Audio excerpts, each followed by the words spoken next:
तो देखो बच्चों, अपना जो यूनिट चल रहा है और वो है परमाणु संरचना, एटॉमिक स्ट्रक्चर। आज हम इस यूनिट में जो टॉपिक डिस्कस करेंगे और ये है इलेक्ट्रॉनिक संक्रमण में ऊर्जा परिवर्तन।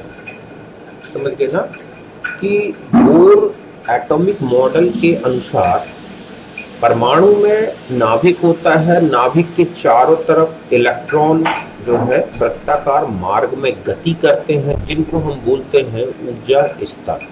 ठीक है, तो इन ऊर्जा स्तरों की ऊर्जा फिक्स होती है, क्वांटाइज्ड होती है। मींस यहाँ पर जब तक इलेक्ट्रॉन स्थिर वेग से गति करता रहेगा तब तक इलेक्ट्रॉन की ऊर्जा किसी भी स्तर में बदलती नहीं है। लेकिन जब इलेक्ट्रॉन एक स्तर से दूसरे स्तर में जाएगा, एक एनर्जी लेवल से दूसरे एनर्जी लेवल में जाएगा, तो ही ऊर्जा में परिवर्तन होता है। मींस इलेक्ट्रॉन की ऊर्जा बदलती है। और कितना बदलाव आया, कितना ऊर्जा अंतर आया, यही हमें यहाँ पर डिस्कस करना है। तो जब इलेक्ट्रॉन एक स्तर से दूसरे स्तर में पहुंचता है तो दोनों स्तर की ऊर्जाओं का क्या अंतर है, वही जो है इलेक्ट्रॉनिक संक्रमण में क्या होगा, ऊर्जा अंतर के बराबर होगा। समझ गए बच्चों कि परमाणु में जब इलेक्ट्रॉन अपने एक स्तर से दूसरे स्तर में जाता है तो ही ऊर्जा का परिवर्तन होता है। और ये जो ऊर्जा परिवर्तन होगा वो दोनों स्तरों के ऊर्जा अंतर के बराबर होगा। और प्लांक क्वांटम के अनुसार ये जो ऊर्जा अंतर है वो एक विकिरण के रूप में दिखाई देगा, मींस प्रकाश के रूप में उत्पन्न होगा। तो इलेक्ट्रॉनिक संक्रमण में ऊर्जा परिवर्तन का मतलब है कि जब यहाँ पर हम ये लिख सकते हैं कि जब इलेक्ट्रॉन एक स्तर से दूसरे ऊर्जा, ठीक है बच्चों, स्तर में जाता है तो ऊर्जा अंतर दोनों स्तरों की ऊर्जाओं के अंतर के बराबर होगा। समझ गए ना कि जब एक इलेक्ट्रॉन एक स्तर से दूसरे इलेक्ट्रॉन में जाएगा तो यहाँ जो ऊर्जा अंतर आता है, जो ऊर्जा परिवर्तन होता है, या ऊर्जा परिवर्तन, बल्कि हम यहाँ क्या लिखते हैं, ऊर्जा परिवर्तन जो है दोनों स्तरों की ऊर्जाओं के अंतर के बराबर होगा। मीन्स डेल्टा ई ऊर्जा अंतराल है E2 माइनस E1, जहां E2 जो है वो स्तर है जहां इलेक्ट्रॉन गया है और E1 वो है जहां से इलेक्ट्रॉन गया है। मतलब E1 प्रारंभिक ऊर्जा स्तर है और E2 क्या है बच्चों, अंतिम ऊर्जा स्तर है। अब हम जानते हैं कि एक रिलेशन होता है E minus 2 square Z square E4 M K square upon N1 का स्क्वायर। ठीक है, यह हम N स्क्वायर लिखेंगे यहाँ पे, ये। तो जब हम E2 के लिए यही संबंध बनाएंगे ना, तो E2 के लिए बस N2 हो जाएगा यहाँ पे, बाकी पूरा यही लिखा जाएगा minus 2 square G square E4 M के स्क्वायर अपॉन N2 का स्क्वायर। और जहां E1 रखेंगे वहां पर पूरा यही रहेगा, बस हो जाएगा N1 का स्क्वायर। और ऐसे में जब हम इनका डिफरेंस निकालेंगे तो यहाँ पर ये क्वांटिटी जो है 2 स्क्वायर E4 M के square Z square upon H square common हो जाएगी। और जो N2 वाला टर्म है वो तो निगेटिव दिखेगा और N1 वाला जो टर्म है वो पॉजिटिव हो जाएगा, क्योंकि यहाँ माइनस है और E1 की वैल्यू ऑलरेडी निगेटिव है। तो E1 वाला जो टर्म है एनर्जी का वो तो हो गया पॉजिटिव। तो N1 को हमने आगे कर दिया पॉजिटिव और N2 को बाहर कर दिया, और इसमें ये क्वांटिटी कॉमन थी उसको मैंने बाहर निकाला। यहाँ तक बात क्लियर है। तो इस तरह से ये है डेल्टा ई। अब यहां पर देखो 2 pi square E4m² upon h², ये पूरी वैल्यू कांस्टेंट है क्योंकि इसमें जितने भी सिंबल्स हैं वो सब कांस्टेंट है, स्थिरांक। तो इनका रेशियो भी क्या होगा बच्चों, स्थिरांक होगा। तो अगर हम इसे RH के फॉर्म में लिखें, या ठीक है इसमें ये लिखा होता है R के फॉर्म में, और हाइड्रोजन के लिए लगा दे तो RH हो जाएगा। तो R वैल्यू मान लें, या फिर हम इसकी वैल्यू न्यूमेरिकली, तो R जब इसे सॉल्व किया जाएगा तो ये जूल में आती है 2.18 इंटू 10⁻⁻18 जूल, या 13.6 इलेक्ट्रॉन वोल्ट, जो कि हमने एनर्जी के फॉर्मूला में भी देखा था। तो डेल्टा ई इक्वल टू हो जाएगा 13.6 इंटू Z², 1/n1 का स्क्वायर माइनस 1/n2 का स्क्वायर इलेक्ट्रॉन वोल्ट में, और डिफरेंस जूल में निकालना है तो ये हो जाएगा जूल। अगर हम Z की वैल्यू 1 कर दें तो हाइड्रोजन के लिए यही एप्लीकेबल होगा। जब आप डेल्टा ई निकालें तो N2 को लार्ज वैल्यू में लें और N1 में स्मॉल वैल्यू लें, डेल्टा ई पॉजिटिव ही मैग्नीट्यूड आएगा। ठीक है, तो इस तरह से हमें केवल ऊर्जा का अंतर निकालना है। अगर ये एक्साइटेशन होगा तो यही अंतर पॉजिटिव लिखेंगे, और अगर जंपिंग होगी तो यही अंतर नेगेटिव लिख देंगे। बाकी डेल्टा ई निकालने में आप यही फॉर्मूला यूज करोगे। तो यहां तक बात समझ गए। तो ये है कि इलेक्ट्रॉनिक संक्रमण जब होता है तो दोनों स्तरों के बीच का ऊर्जा अंतराल, तो आप इसे जूल में, इलेक्ट्रॉन वोल्ट में निकाल सकते हैं। अब अकॉर्डिंग टू प्लांक, ठीक है, प्लांक सिद्धांत अगर हम लगा दें, प्लांक सिद्धांत के अनुसार, समझ गए बच्चे, प्लांक सिद्धांत के अनुसार यह ऊर्जा परिवर्तन, जो समझ गए बच्चों, यह ऊर्जा परिवर्तन विकिरण के रूप में निकलता है, मतलब है प्रकाश निकलेगा। कि डेल्टा ई एक प्रकाश के रूप में निकलेगा, तो प्रकाश की ऊर्जा hc/λ से व्यक्त करते हैं। तो यहां पर hc/λ डेल्टा ई की जगह यूज कर दें, बाकी यही फॉर्मूला हम यहाँ पर ले लें जो यहाँ लिखा है 2 pi square E4m² Z² upon h², 1/, ठीक है, N1 का स्क्वायर माइनस 1/n2 का स्क्वायर, और hc को यहाँ ला दे तो ये बचेगा 1/λ मीन्स v बार। तो यहाँ हो जाएगा 2 पाई स्क्वायर, ठीक है, E4m² अपॉन CH3। ये भी एक स्थिरांक मान है, ठीक है। तो इस स्थिरांक को बोलते हैं, इसका नाम होता है क्या बच्चों, रिडबर्ग स्थिरांक। ठीक है, ध्यान रखें यहां पर भी R रिडबर्ग स्थिरांक है ये, लेकिन ये एनर्जी की यूनिट में है, समझ गए ना। ध्यान रखें ऊर्जा की इकाई में ये होता है इतने के बराबर, और मीटर इनवर्स की इकाई में है ये 10967800 मीटर इनवर्स, या अप्रोक्सीमेट हम मान लेंगे 1.1 इंटू 10⁻7 मीटर, या 1.1 इंटू 10⁵ सेंटीमीटर इनवर्स। मतलब आर की जो यूनिट है वो तरंग संख्या की यूनिट में होगा। तो ये सारे स्थिरांक है, इसलिए इसकी वैल्यू स्थिरांक के रूप में ले ली जाए तो v bar equal to R Z square 1/, ठीक है, n1 का स्क्वायर माइनस 1/n2 का स्क्वायर। तो यहाँ जो v बार है ये कहलाएगा तरंग संख्या। समझ गए बच्चों कि जो इलेक्ट्रॉनिक संक्रमण हो रहा है उस संक्रमण के संगत जो विकिरण निकल रही है या लग रही है उसकी तरंग संख्या। अब चूंकि तरंग संख्या और आवृत्ति के साथ एक रिलेशन ले लेते हैं कि आवृत्ति इक्वल टू क्या होता है बच्चों, c इंटू वी बार। तो V bar equal to c upon nu, sorry ये हो जाएगा न्यू अपॉन c। तो मैंने यहां पर वी बार की जगह क्या रख दिया है, ये वैल्यू न्यू अपॉन c।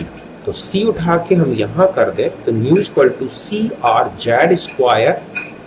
तो यहां पर c इंटू आर का प्रोडक्ट इतना होता है, समझ गए ना। तो यहां पर हमने और जेड स्क्वायर तो रह गई, मतलब c into R equal to होता है 3.29 इंटू 10⁻15 हर्ट्ज। तो ये जो है सीधा सीधा हमें अगर दो एनर्जी लेवल के बीच में इलेक्ट्रॉनिक संक्रमण हो रहा है तो कितना ऊर्जा परिवर्तन होगा, सॉरी ऊर्जा उसके संगत जो विकिरण निकलती है उसकी आवृत्ति हर्ट्ज में हम इस रिलेशन से कैलकुलेट कर सकते हैं। या फिर आप वी बार निकाल लो, फिर न्यू निकाल लो सी इंटू वी बार करके, तो भी आ जाएगा। ठीक, तो इस तरह से ये है क्या निकालने का, तरंग दैर्घ्य, तरंग आवृत्ति, तरंग संख्या, जो कि इलेक्ट्रॉनिक संक्रमण में प्रकाश जो सर्जित हो रहा है या अवशोषित हो रहा है उसके लिए। ठीक है, अब हम आ जाते हैं एक एग्जांपल से समझते हैं कि हाइड्रोजन में इलेक्ट्रॉन प्रथम कक्षा से द्वितीय कक्षा में उत्तेजित होता है, तो ऊर्जा परिवर्तन, ठीक है, तरंग संख्या, आवृत्ति और लैम्डा क्या होंगे। तो देखो डेल्टा ई हम जूल में निकाल लें तो ये आ जाएगा हमारा रिलेशन 2.18 इंटू 10 का पावर 18 ना 3/1/1 का स्क्वायर माइनस 1/2 का स्क्वायर जूल में। तो ये आंसर हमारा किस में आ गया, जूल में, जो आया 1.67635 इंटू 10 का पावर 18 जूल। अब आते हैं कि अगर मान लो विवार निकालना है तो या तो आप डायरेक्ट वो वाला फॉर्मूला प्लांक क्वांटम थ्योरी का लगा सकते हैं। ठीक है, कौन सा, He=hc/लैम्डा या c इंटू वीवार से, उससे भी निकाल सकते हैं वीवार को, या इससे भी ले लें। ये बामर इक्वेशन जो हमने पढ़ा है 1, तो हम रखेंगे मतलब यहाँ पर हम वीवार =r/z² 1/n1 का स्क्वायर 1/n2 का स्क्वायर, तो ये यूज कर दें हम यहाँ पे। r की वैल्यू रख दी मैंने। ठीक है, एनर्जी लेवल्स लिए, हाइड्रोजन है तो Z1 हो गया, तो ये जो है मीटर इनवर्स में आएगा आंसर, और इसे सॉल्व करेंगे तो आ रहा है 8.25 इंटू 10 का पावर 6 मीटर इनवर्स, जो आप इसको कैलकुलेट अच्छे से करके समझ लेना। फिर न्यू है सी इंटू वीवार, तो सी हमें पता है 3 इंटू 10 का पावर 8, वीवार 8.25 इंटू 10 का पावर 6 सेकेंड इनवर्स में हमारा आंसर है। या हम डायरेक्ट भी फॉर्मूला लगा सकते हैं न्यू का, ये वाला जो मैंने आपको बताया अभी निकाल के, ये वाला, तो भी यही आंसर आएगा, हम एनर्जी लेवल पता है। फिर लैम्डा निकालेंगे 1/v बार से, वी बार की वैल्यू मैंने रख दी, तो इस तरह से 0.1212 इंटू 10 का पावर -6, मैंने ये पॉइंट को उठा के 4 डिजिट आगे पहुंचा दिया अंकों तक, तो ये हो गया -10 और -10 मीटर इक्वल टू एंगस्ट्रॉम, तो लैम्डा आ गया 1212 एंगस्ट्रॉम। ठीक है, और अगर हम इसे नैनोमीटर में लिखना चाहें, देखो इसको तीनों यूनिट में दे सकते हैं, ये हमारा आंसर आया है इसमें एंगस्ट्रॉम। अगर हम लैम्डा को 1 to 1.2 nm भी लिख सकते हैं, और एंगस्ट्रॉम में लिखोगे पिकोमीटर तो जाएगा 121200 पिकोमीटर। तो ऐसे हम निकाल सकते हैं दो ऊर्जा स्तरों के बीच के ऊर्जा अंतराल। अब एक क्वेश्चन है कि हाइड्रोजन में किसी n स्तर से प्रथम स्तर में इलेक्ट्रॉन का संक्रमण होता है, संक्रमण में, ठीक है, हाइड्रोजन में किसी n स्तर से प्रथम स्तर में इलेक्ट्रॉन के संक्रमण में उत्सर्जित प्रकाश का तरंग दैर्घ्य है या तरंग संख्या है 82200 सेंटीमीटर इनवर्स, तो nth स्तर का मान क्या होगा। तो हम ये फॉर्मूला लगा देंगे, v bar equal to r z square 1/n1 का स्क्वायर माइनस 1/n2। v बार मैंने यहाँ रख दिया, ये दे रखा है आप, v बार दे रखा है, ठीक है, क्या दे रखा है देखो, ये है 82200 सेंटीमीटर इनवर्स, तो r को भी आप रख लेंगे 109,678 सेंटीमीटर इनवर्स। तो मीटर इनवर्स में था 109,67800, तो मैंने यहाँ सेंटीमीटर लिए तो 0 हट जाएगा। बस इसको और आगे बढ़ाएं तो यहाँ पर ये क्वांटिटी उठा के मैंने 109,678 इसके अपॉन में ले गया, इसके बटे में 822 और आगे किया तो ये आ गया 0.75, और यहाँ हो जाएगा 1 माइनस 1/n का स्क्वायर, तो 1/n का स्क्वायर इक्वल टू 0.25, तो n स्क्वायर इक्वल टू 4, तो n की वैल्यू 2। तो ये सेकेंड एनर्जी लेवल होगा जहां पर इलेक्ट्रॉन तो nth स्तर से प्रथम स्तर के बीच के संक्रमण में जो है इतनी तरंग संख्या की क्या निकलेगी, विकिरण हाइड्रोजन परमाणु। और भी कुछ अन्य संबंध ही बता दूं, कक्षा में इलेक्ट्रॉन गति कर रहा है तो उसका वेग क्या होगा, तो ये फॉर्मूला है v = z/n into 2.18 into 10⁻6 metre per second, जहां जेड क्या है, ठीक है, परमाणु क्रमांक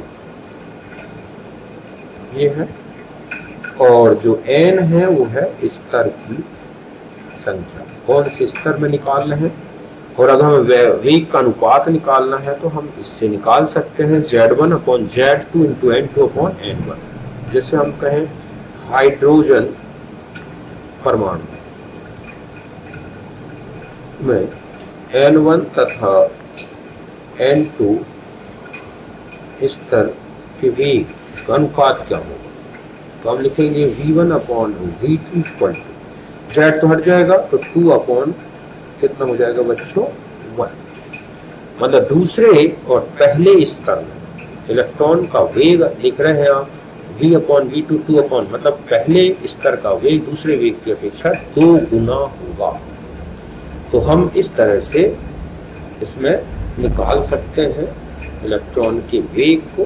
अब देखो एक और होता है कक्षा आवृत्ति, ऑर्बिटल फ्रीक्वेंसी। 1 सेकंड में इलेक्ट्रॉन द्वारा कक्षा में कुल चक्रों की संख्या को बोलते हैं कक्षा की आवृत्ति, और इसका ऑर्बिटल फ्रीक्वेंसी OF लिख दिया मैंने। तो ये रिलेशन है Z² अपॉन n का power cube into 6.579 into 10⁻15 second inverse. इसका मतलब है कि ऑर्बिटल फ्रीक्वेंसी जितना ज्यादा एटॉमिक नंबर होगा उतना ही ज्यादा होगा, और जितनी दूर होता जाएगा इलेक्ट्रॉन न्यूक्लियस से उतना ही कम चक्कर लगा पाएगा। बड़े बड़े स्तर होंगे तो चक्कर कम लगेंगे 1 सेकंड में, छोटे स्तर है तो ज्यादा लगेगा।